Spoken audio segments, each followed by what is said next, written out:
From Argentina to Thailand to the Ukraine and beyond, emerging markets sent a bone-chilling message to global investors on Friday.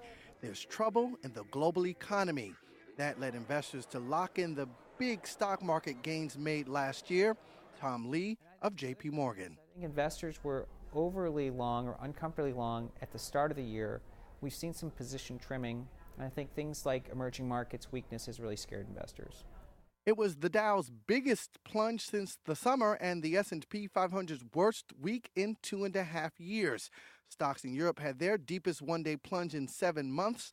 And the scene wasn't much better in Asia, where nervous investors are watching things unravel in Thailand and China's manufacturing power loses muscle. At the World Economic Forum, British Prime Minister David Cameron says higher wages and other factors are reversing the economic activity once sent to China. Some companies are choosing to locate production nearer to the consumer markets in the West. By shortening their supply chains, they can develop new products and react more quickly to changing consumer demand. But that shift in China from the world's manufacturing base to a domestic-led economy is hurting other emerging markets that often supply raw materials like Argentina. Latin America's third largest economy was forced to relax currency controls one day after the peso had its biggest free fall in 12 years. High inflation and a lack of confidence is taking a toll. Brazil's president quickly tried to contain the contagion, as did Mexican Finance Secretary Luis Videgaray. I think that what is happening is the market is starting to adjust portfolios and out of emerging markets,